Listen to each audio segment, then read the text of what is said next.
Hello friends, welcome back to my YouTube channel Study Career Point. I hope you all are doing well. So start करते हैं हमारी आज की class से। तो देखिए आज ज्योग्राफी की 7th क्लास हम लोग स्टार्ट कर रहे हैं।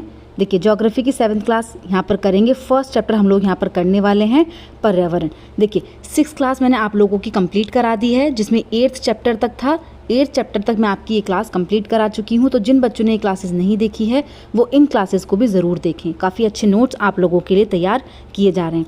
अब देखिए अगर मैं आप बात करूँ, देखिए जो NCERT के नोट्स हैं, देखिए अभी आप लोगों के पास काफ़ी टाइम है, 2 मंथ्स आप लोगों के पास हैं। तो सबसे पहले अपनी बेसिक चीज़ों को कवर करिए, अपने नोट्स प्रिपेयर कीजिए। जितनी भी NCERT की बुक्स हैं 6 to 8th की, ठीक है, चाहे वो ज्योग्राफी हो, हिस्ट्री हो, देखिए चाहे हिस्ट्री हो, ज्योग्राफी हो या फिर पॉलिटी हो, सबके नोट्स अच्छे से तैयार कीजिए। इसलिए देखिए बेसिक से चीज़ें आप लोगों को कराई जा रही हैं, चाहे कोई चैप्टर छोटा है, ठीक है, इंपॉर्टेंट है या नहीं है। क्योंकि देखिए सीटेट में क्वेश्चन कहीं से भी पूछा जा सकता है। हम ये नहीं कह सकते कि ये चीज़ें इंपॉर्टेंट हैं या फिर ये चीज़ें इंपॉर्टेंट नहीं हैं। तो इसलिए हर एक चैप्टर बिल्कुल बेसिक से आप लोगों को कराया जा रहा है। कोई भी चीज़ जो है वो आप लोगों की नहीं छूटेगी। और देखिए जो भी PPT आप लोगों के लिए मैं बना रही हूँ, यहाँ पर सब चीज़ें आपकी प्रीवियस क्वेश्चन को देख करके बनाई जा रही है कि कोई भी चीज़ें ऐसी ना हो जो आपके एग्जाम में आई हुई हों और आपको ना कराई जाएं, ठीक है। तो देखिए बिल्कुल बेसिक से इसलिए आप लोगों को चैप्टर कराए जा रहे हैं एक के बाद एक। अब देखिए 6th क्लास जो है वो कंप्लीट हो गई है, 7th क्लास मैंने आपकी स्टार्ट कर दी है। इसके बाद देखिए जो नेक्स्ट मंथ में हम लोग काम करेंगे, देखिए कुछ चीज़ें ऐसी भी होती हैं जहाँ से सीटेट का वेटेज जो है वो सबसे ज़्यादा होता है। तो उन टॉपिक्स को हम नेक्स्ट मंथ में मैराथन के थ्रू भी करेंगे, ठीक है। अभी ये है कि अभी हम लोगों को 6 to 8 की क्लासेस जो है वो कंप्लीट करनी है, ठीक है। जितनी भी बेसिक्स हम अभी पढ़ सकते हैं, क्योंकि देखिए टाइम है हम लोगों के पास। अगर नहीं होता तो फिर हम चीज़ें उस तरीके से करते, लेकिन अभी टाइम है तो इसलिए बिल्कुल बेसिक से चीज़ों को करें। एक एक चैप्टर आप लोगों को यहाँ पर करना है। तो स्टार्ट करते हैं देखिए हमारे आज के फर्स्ट चैप्टर से। तो देखिए फर्स्ट चैप्टर यहाँ पर है पर्यावरण। स्टार्ट करते हैं। देखिए फर्स्ट पॉइंट है हमारा पर्यावरण। किसी भी जीवित प्राणी के चारों ओर पाए जाने वाले लोग, स्थान, वस्तुएं और प्रकृति को पर्यावरण कहते हैं। देखिए जो भी हमारे आसपास चीज़ें पाई जाती हैं, व्यक्ति हो, स्थान हो, वस्तुएं हो, प्रकृति हो, नेचर हो, वो सब चीज़ें क्या होती हैं, वो एनवायरनमेंट होती हैं। यह प्राकृतिक और मानव निर्मित परिघटनाओं का मिश्रण होता है। देखिए जो परिघटनाएं होती हैं, जो पर्यावरण होता है, उसके कितने 2 टाइप यहाँ पर दिए गए हैं। प्राकृतिक नेचुरल हो सकता है और मानव निर्मित हो सकती हैं चीज़ें, ठीक है। पर्यावरण हमारे जीवन का मूल आधार है। यह हमें सांस लेने के लिए, पीने के लिए पानी, खाने के लिए भोजन और रहने के लिए भूमि प्रदान करता है। तो देखिए यहाँ पर किस चीज़ की बात हो रही है, एनवायरनमेंट की बात हो रही है। नेक्स्ट पॉइंट है देखिए पर्यावरण के घटक। अगर हम पर्यावरण के घटकों की बात करें तो कौन कौन से हैं, देखिए 2 टाइप के मैंने आपको ऊपर बताए हैं। एक तो प्राकृतिक होता है, दूसरा मानव निर्मित होता है। और देखिए एक होता है आपका मानव।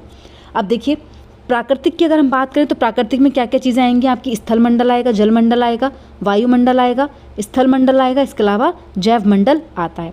मानव निर्मित की बात करें तो देखिए जो मानव द्वारा निर्मित चीज़ें हों, जैसे कि पार्क हो गया, इमारतें हो गई, पुल हो गए, सड़क हो गई, जो आपके स्मारक होते हैं वो हो गए, उद्योग हो गए, ये सब क्या है, ये मानव निर्मित चीज़ें हैं। इसके अलावा देखिए मानव की अगर हम बात करें तो मानव में क्या आ जाएगा आपका, जैसे समुदाय आ जाते हैं, एक व्यक्ति आ जाएगा, परिवार आ जाता है, ठीक है। इसके अलावा शैक्षिक चीज़ें आ जाती हैं, राजनीतिक जो स्थिति है वो आ जाती है। तो ये सब क्या होती हैं, मानव से रिलेटेड होती हैं। लेकिन यहाँ पर घटक जो है देखिए वो क्या है, या तो प्राकृतिक होंगे या फिर मानव निर्मित होंगे। अब देखिए फर्स्ट देख लेते हैं जो प्राकृतिक पर्यावरण होता है। प्राकृतिक पर्यावरण, इसमें देखिए जल, जिसको हम जलमंडल बोलेंगे, वायु, वायुमंडल, स्थल, स्थल मंडल, और सजीव में क्या आ जाएगा आपका, जैव मंडल। तो देखिए हर एक को एक के बाद एक देखते हैं। देखिए जो नेक्स्ट आपका है वो क्या है, मानव निर्मित, जिसमें आपकी सड़कें आती हैं, इमारतें आती हैं, पार्क आती हैं, ठीक है। तो ये सब चीज़ें क्या होती हैं, ये मानव निर्मित में आती हैं, जो मानव द्वारा बनाई गई होती हैं। अब देखिए जो नेक्स्ट पॉइंट यहाँ पर है प्राकृतिक पर्यावरण के, जो यहाँ पर देखिए पॉइंट्स हैं वो सब देख लेते हैं। भूमि, जल, वायु, वृक्ष, पौधे और जीव जंतु मिलाकर क्या बनाते हैं, प्राकृतिक पर्यावरण को बनाते हैं। देखिए फर्स्ट आपका आता है स्थल मंडल। तो देखिए स्थल मंडल जो होता है वो क्या होता है, स्थल मंडल पृथ्वी ठोस परपटी या कठोर जो ऊपरी परत होती है उसको बोला जाता है स्थल मंडल। तो जो पृथ्वी की ठोस परपटी होती है या कठोर जो ऊपरी परत होती है उसको क्या कहते हैं, स्थल मंडल कहते हैं। यह चट्टानों तथा खनिजों से बना होता है, ठीक है। तो जो स्थल मंडल होता है ये क्या होती है, ठोस कठोर जगह होती है जो चट्टानों और खनिजों से मिलकर के बनी होती है। नेक्स्ट पॉइंट देखते हैं। देखिए नेक्स्ट है जलमंडल। जलमंडल में क्या होता है, जल के क्षेत्र को जलमंडल कहते हैं। यह जल के विभिन्न स्रोतों जैसे नदी, झील, समुद्र आदि जलाशयों से मिलकर बना होता है। तो देखिए उसको हम क्या कहते हैं, उसको कहते हैं जलमंडल। नेक्स्ट पॉइंट देखते हैं। देखिए यहाँ पर आपको डायग्राम में भी दिया गया है। देखिए स्थलमंडल जो आपके कठोर भाग होंगे वो क्या होते हैं, स्थलमंडल होते हैं। इसके अलावा देखिए जैव मंडल में आपके क्या आ जाएंगे, तो देखिए जैव मंडल में आपके जीव जंतु जो सजीव वस्तुएं वो आ जाती हैं, जीव जंतु। जल मंडल में जल की चीज़ें, समुद्र, ठीक है, क्या आ जाएंगे, समुद्र, झील, नदी, ये सब क्या होंगी, ये जलमंडल में आ जाती हैं। और वायुमंडल क्या होता है, जो हमें सूर्य की किरणों से, हानिकारक किरणों से हमें बचा करके रखता है, वायुमंडल, ठीक है। अब देखिए नेक्स्ट अगर हम पढ़ें, देखिए वायुमंडल क्या होता है, पृथ्वी के चारों ओर फैली वायु की पतली परत को वायुमंडल कहते हैं। पृथ्वी का गुरुत्वाकर्षण बल अपने चारों ओर के वायुमंडल को थामे रखता है। देखिए जो पृथ्वी का गुरुत्वाकर्षण बल है वो अपने चारों ओर के वायुमंडल को क्या रखता है, थाम करके रखता है। यह सूर्य की गर्मी और हानिकारक किरणों से हमारी रक्षा करता है। तो देखिए जो वायुमंडल होता है यह सूर्य की गर्मी और जो हानिकारक किरणें होती हैं उनसे हमारी रक्षा करता है, ठीक है।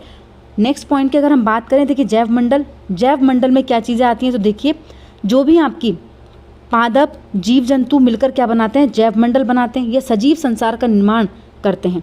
यह पृथ्वी का वह संकीर्ण क्षेत्र है जहाँ स्थल, जल एवं वायु मिलकर जीवन को संभव बनाते हैं। तो देखिए जैव मंडल में क्या आ जाएंगी, आपकी सजीव चीज़ें आ जाएंगी, पादप और जीव जंतु मिलकर क्या बनाते हैं, जैव मंडल को बनाते हैं। नेक्स्ट पॉइंट है, देखिए नेक्स्ट जो है वो है परितंत्र, ठीक है। क्या है ये, परितंत्र है, ठीक है, पारितंत्र नहीं है, परितंत्र है। वह तंत्र जिसमें समस्त जीवधारी आपस में एक दूसरे के साथ तथा पर्यावरण के उन भौतिक और रासायनिक कारकों के साथ परस्पर क्रिया करते हैं जिनमें वे निवास करते हैं। तो देखिए जिनमें जो व्यक्ति हैं, जीवधारी हैं, समस्त जीवधारी जो व्यक्ति कहाँ से आ गए यहाँ पर, देखिए नेक्स्ट पॉइंट यहाँ पर है परितंत्र। क्या है, परितंत्र, पारितंत्र नहीं है, परितंत्र है, ठीक है। वह तंत्र जिसमें समस्त जीवधारी आपस में एक दूसरे के साथ तथा पर्यावरण के उन भौतिक तथा रासायनिक कारकों के साथ परस्पर क्रिया करते हैं जिनमें वे निवास करते हैं। तो देखिए जब जीवधारी जो है वो आपस में क्या करते हैं, एक दूसरे पर आश्रित होते हैं, तो वो क्या बनाता है, एक परितंत्र बनाता है। देखिए पिक्चर के थ्रू अगर हम देखें तो देखिए यहाँ पर देखिए गाय है, देखिए गाय किस चीज़ को खा रही है, घास को खा रही है। इसी तरीके से देखिए जो हिरन है वो किस चीज़ को खा रहा है, वो भी घास को खा रहा है। तो यहाँ पर क्या है, देखिए जो गाय और हिरन किस चीज़ पे आश्रित हो गए, ये किसके साथ क्रिया कर रहे हैं, तो ये पेड़ पौधों के साथ। अपना भोजन किससे प्राप्त कर रहे हैं, पेड़ पौधों से अपना भोजन प्राप्त कर रहे हैं। तो यहाँ पर देखिए क्या हो गया ये, तो ये सब चीज़ें क्या होती हैं, ये आपस में क्या करती हैं, एक दूसरे पर आश्रित होती हैं, उसी को कहा जाता है परितंत्र। अब देखिए नेक्स्ट है पेड़ पौधे, जीव जंतु एवं मानव अपने आसपास के पर्यावरण पर आश्रित होते हैं, प्राय वे एक दूसरे पर भी आश्रित हैं। देखिए अगर हम बात करें जीव जंतु की, मानव की, पेड़ पौधों की, तो देखिए हम अगर खुद का ही एग्जाम्पल ले लें तो देखिए हम लोग सब्जियां खाते हैं, तो सब्जियां हम लोगों को पेड़ों से मिलती है, पौधों से मिलती है, ठीक है। तो हम किस चीज़ पर आश्रित हैं, हम पेड़ पौधों पर आश्रित हैं कि पेड़ पौधों से हमें क्या मिलेगी, सब्जियां मिलेंगी, ठीक है। इसी तरीके से देखिए क्या होता है, जीव जंतु जो होते हैं, जो मांसाहारी जीव जंतु होते हैं, वो क्या करते हैं, वो अपने से छोटे जानवरों का शिकार करते हैं और उनको खाते हैं। जीवधारियों का आपसी और अपने आसपास के पर्यावरण के बीच का संबंध ही क्या कहलाता है, परितंत्र का निर्माण करता है। जैसे बात करें देखिए वन, घासतल, रेगिस्तान, पर्वत, झील, नदी, महासागर, ये क्या है, सब परितंत्र के उदाहरण हैं जो एक दूसरे पर किसी ना किसी तरीके से आश्रित हैं। नेक्स्ट पॉइंट पर चलते हैं। देखिए नेक्स्ट पॉइंट यहाँ पर है 5 जून को, देखिए 5 जून को विश्व पर्यावरण दिवस मनाया जाता है। देखिए ये question multiple time UP TET के एग्जाम में भी पूछा गया है कि विश्व पर्यावरण दिवस कब मनाया जाता है, तो 5 जून को विश्व पर्यावरण दिवस मनाया जाता है। अब देखिए नेक्स्ट जो पॉइंट है, नेक्स्ट और देखिए लास्ट पॉइंट है इस चैप्टर का, मानवीय पर्यावरण। देखिए मानवीय पर्यावरण किसको कहा जाता है, मानव अपने पर्यावरण के साथ पारस्परिक क्रिया करता है और उसमें अपनी आवश्यकता के अनुसार परिवर्तन करता है।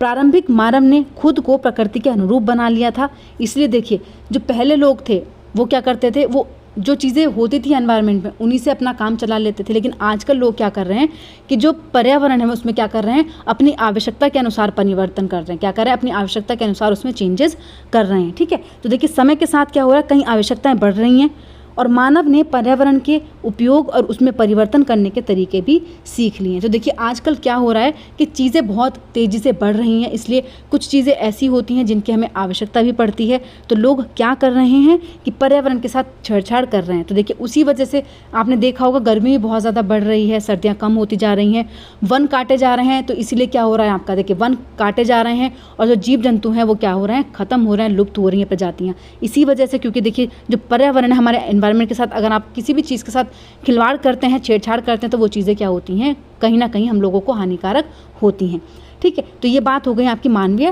पर्यावरण की।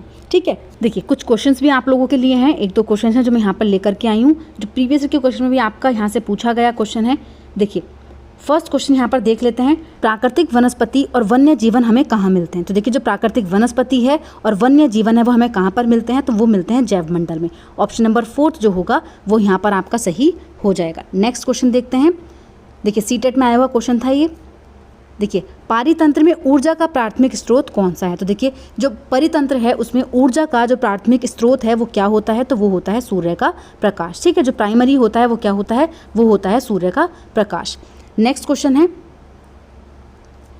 देखिए नेक्स्ट है, निम्न में से कौन सा पर्यावरण अध्ययन का घटक नहीं है। देखिए कौन सा है जो पर्यावरण अध्ययन का घटक नहीं है। देखिए मानव भी हैं, वायुमंडल भी है, जलमंडल भी है, लेकिन सौर मंडल जो है वो नहीं है। और नहीं यहाँ पर इन्होंने पूछा था, तो ऑप्शन नंबर डी जो हो जाएगा वो बिल्कुल सही हो जाएगा। तो देखिए 2-3 क्वेश्चंस थे जो मैं आप लोगों के लिए लेकर के आई थी, जिससे आपको पता चले कि क्वेश्चन जो है वो इस चैप्टर से किस तरीके का पूछा जा सकता है। ठीक है, तो देखिए आज की क्लास आप लोगों की यहीं पर कंप्लीट होती है। अगर आप लोगों को मेरी क्लास अच्छी लगी हो तो प्लीज़ मेरे चैनल को लाइक करें, सब्सक्राइब करें और शेयर करें। ऐसी ही और वीडियोज़ के लिए मेरे चैनल पर बने रहिए। Thank you.